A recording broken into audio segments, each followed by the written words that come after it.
Bizarre Brain Comics.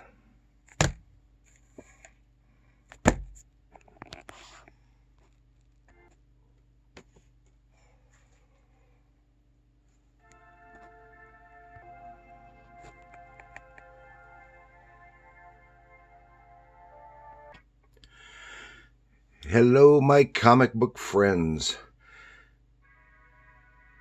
and welcome to Bizarre Brain Comics. I am Gary, your host. This is where I like to take a look at some older comics and talk a little bit about the characters and creators and examine the stories and the art. Well, this one isn't so old compared to what I usually talk about, but this is about some manga. And I'm not a big manga fan, but there's some stuff that I do like, and other stuff I don't. I can take or leave. Some other stuff I think is just plain dumb. But here, I want to talk about The Legend of Zelda.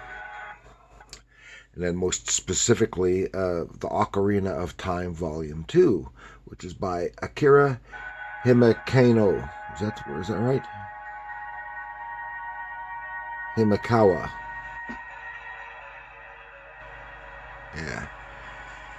Doesn't matter so much because it's not even their real name. Okay. Most of you probably know the Legend of Zelda game.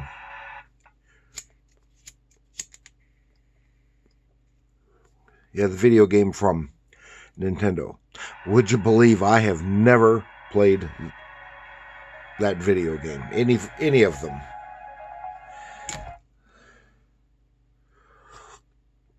I'm just not a big game person. But I liked these comics. And this is, of course, Legend of Zelda. It is an adventure video game series created by the Japanese video game designers Shigeru Miyamoto and Takashi Tezuka. And I'm undoubtedly butchering those names. And is published by Nintendo. The first game was released in 1986. And in 1989, there was an American animated TV series adaptation of the game, which was aired for a total of 13 episodes. And I don't know if I ever saw it when it was first aired. I think I probably saw one or two of those episodes. And I think here I have a DVD of, I think it's 6 episodes in here. And I like the show. I like it's as a more American stylization to the art.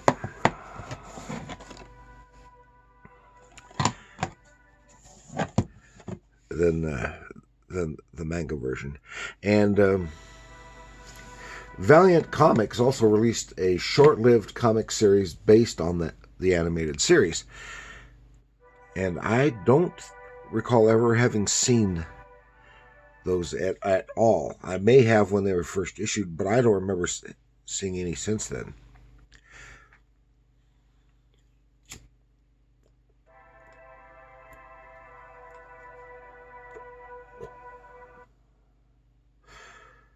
And a manga series has been produced, written, and drawn by the Japanese manga creative team known as Akira Himekawa. And they adapted the storylines used in the individual games. While based on the games, the stories were pretty loose and not strictly following the plots. I wouldn't know because I've never played the game. And there were other books produced for young readers, as a young adult and junior novels, and I've never seen any of those. I'd like to see those. And then Akira Himekawa is the pen name of a duo of female manga artists, and they have worked together since 1991 and do not reveal their real names, but they work individually under other pen names. And the pen names they use individually are A. Honda and S. Nagano. And they had previously used other pen names. Makes me wonder why they don't use their real names. And this here is from about 2008. Is published by Viz, Viz Kids, and these were found in the kids section at the bookstore. I've had several of these. I got rid of some of them. I really enjoyed these, and then I more recently discovered that they found some newer ones from a different. Well, it's still Viz, but it's not the kids, and these seem to be more mature. I've only got a couple of these.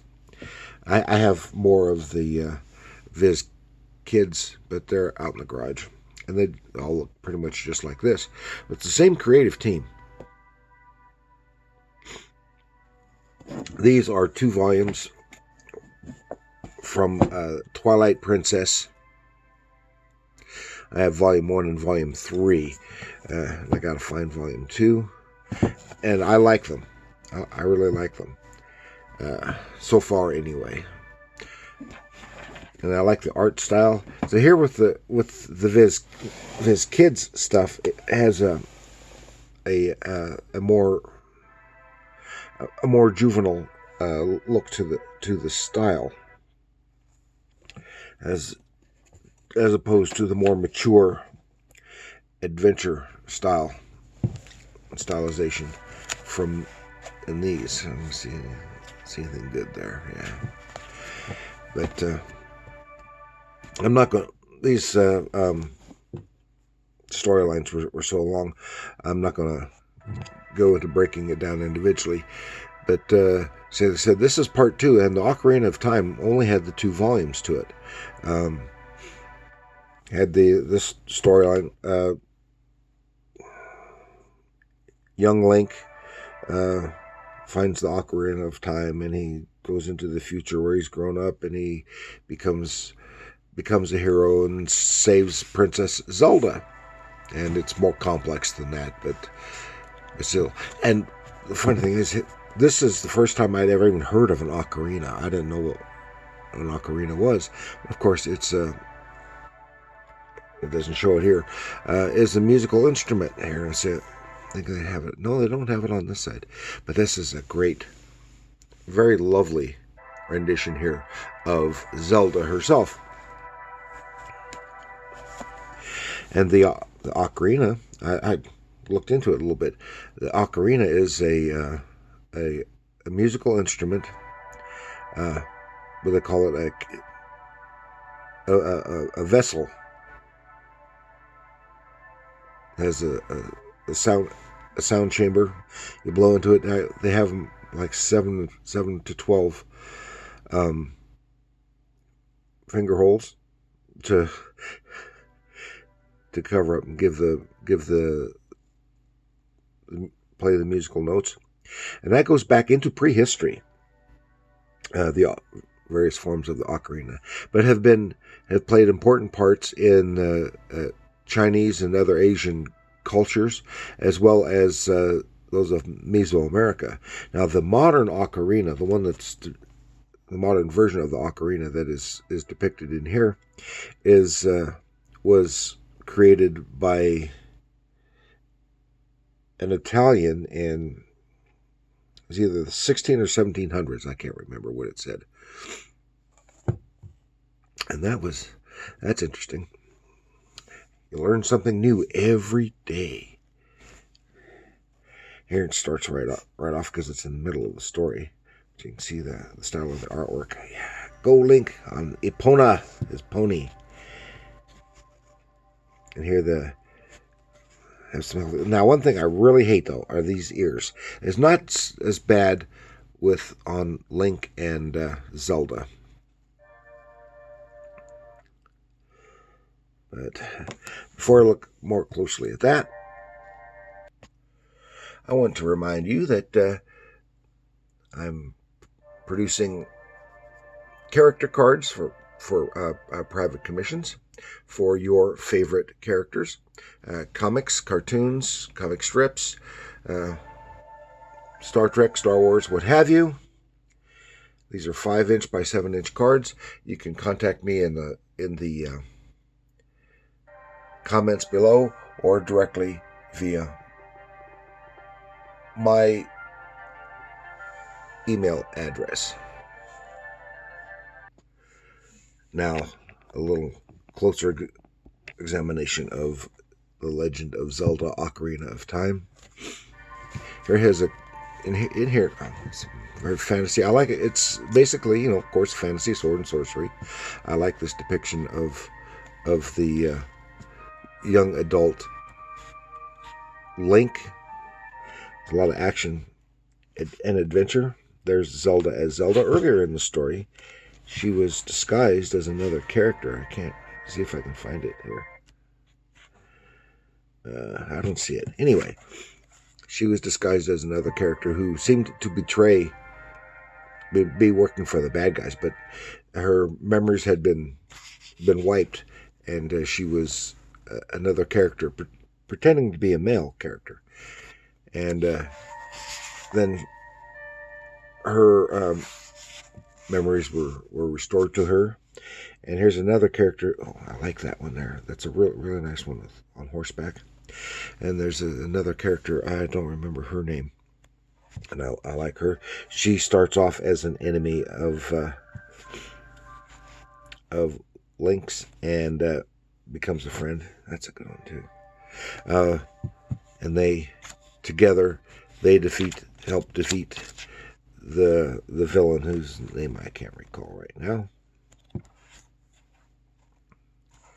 And the princess is saved, and Link is returned to his.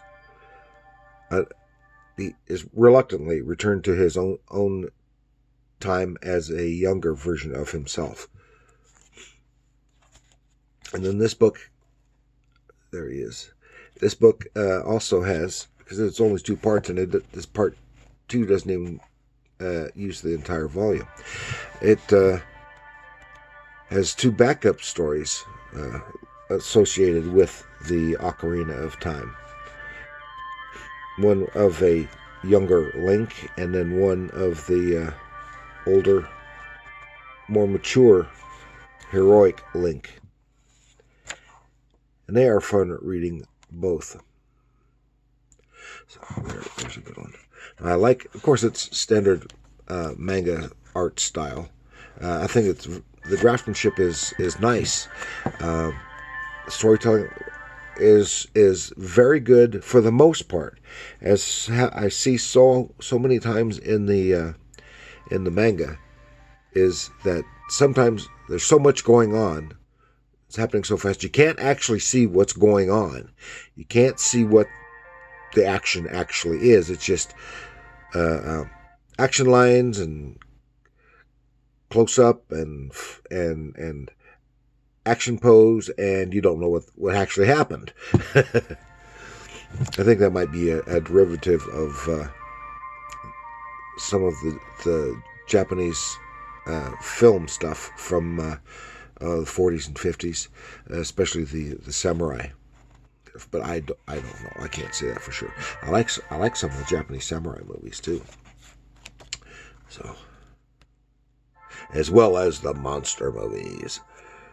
But it's any and all of them are a fun read. I don't know if this version is still readily available out there. Undoubtedly is secondhand, but these are currently being printed